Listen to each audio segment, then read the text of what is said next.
Hi everyone, it's Tracy. I am doing a very quick unboxing video. My obsession with yellow box Rider Waite Smith decks has gotten a little out of hand. I fully expect this to be my last vintage Rider Waite deck unless I can find a blue box one. But those are a little bit hard to come by in the United States. So I found another Weiser deck. And that's the 1971, published by Samuel Weiser in New York. My Weiser deck that I showed in my last video, it has some cards that had some wax spilled on them, so they're not pristine. They have stains on them. You wouldn't think that wax would stain, but it really does, especially if it sits on cards for 40, 50 years. And it had no little white book. And then I saw this one on eBay, and it was in my price range. It was buy it now, and I just didn't even think about it. I just bought it. So now we're going to have a look at this one, see what kind of shape it's in. I do love bubble wrap. I'll have something to pop this evening. Okay, I need to be careful. I did a very good job of packaging it. I need to leave feedback.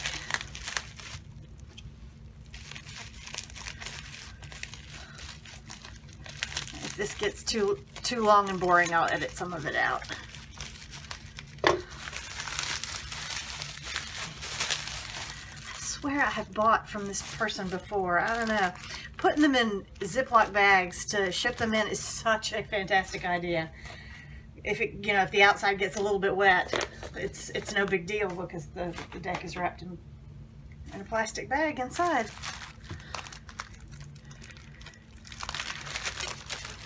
Okay, let's see what we've got here.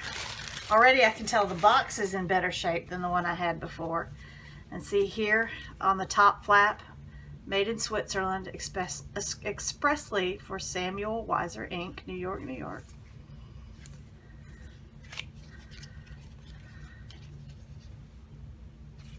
No, they don't. I have a deck, the University Books deck, and if you watched my previous video, you know how much I hate that deck. Other than one thing, I absolutely love the way it smells. It smells like old cards, and I love that. So here we have 2 blank cards, and here we have the instruction booklet, right? Samuel Weiser.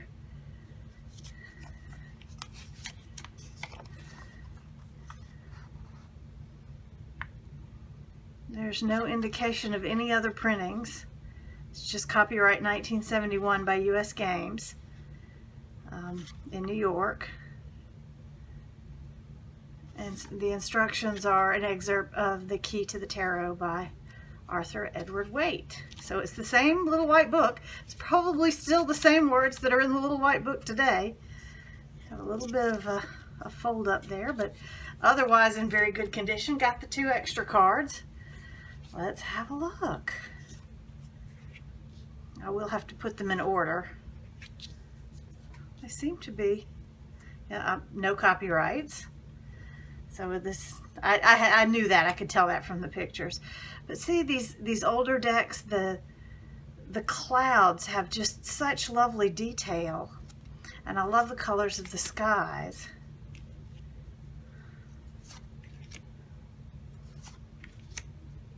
Well, let's see if they fixed the problem. Yep. See, some of the older decks, the Hierophant and a few of the other cards, but mostly the Hierophant, you can tell that the facial color, the flesh color that was added to the facial area is kind of off skew, and so he has a white line around his face, and I'm not seeing that on this deck.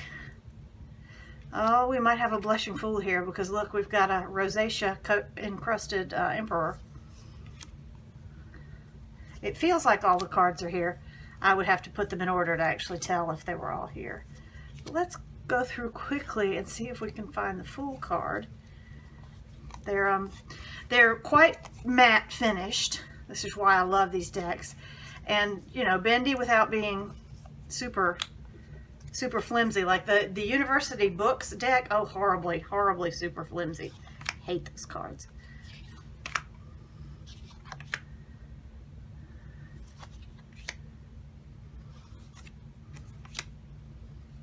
These look to be in really nice shape.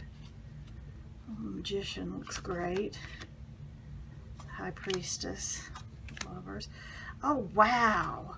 See, things like this, I don't know if the camera can pick that up, but look at the robe on the King of Swords, and you have such subtle variations in the blue.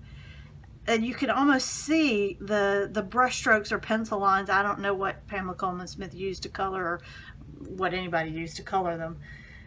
But you can see the little lines. Oh, and even like here in the Wheel of Fortune, you can see the little lines in the clouds. That's just really lovely. And then you have cups like this one, the Four of Cups. In all the decks, his face looks a little muddled. But look at the color of that cloud. It's sort of got an ochre color to it in addition to some gray. Things like that I never noticed before. Now, it might be that way in some other decks, but I never noticed it before. These probably were never used. They don't have really any bend to them, and they're not sticking together, but they're kind of hard to pull apart. Now, we do have some damage on this one card.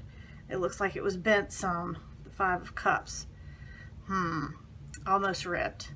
I might have to put a piece of tape on that, or I might use the Five of Cups from my other deck and combine the two decks to get one perfect deck. Okay, this is not a Blushing Fool. Definitely not a Blushing Fool deck. He has got a lovely creamy complexion. I think my other Weiser deck does actually have a Blushing Fool.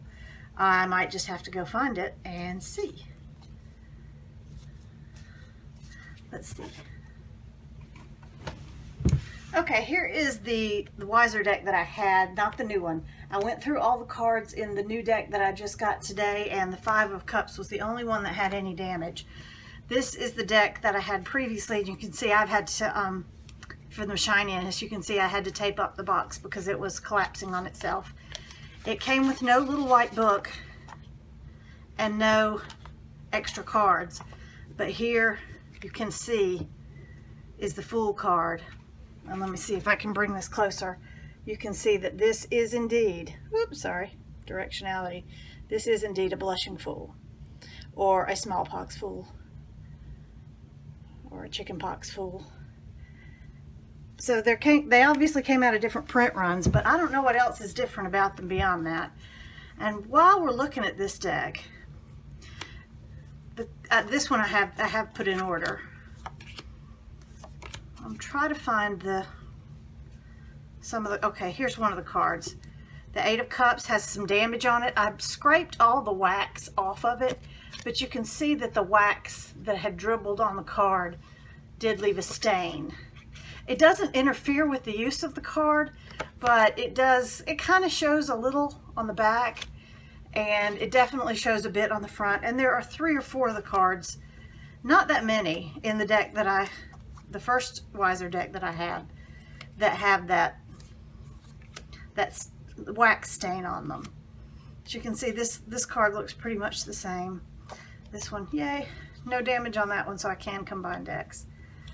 That's interesting. I think, I have no idea. I have no idea which came first and which came second.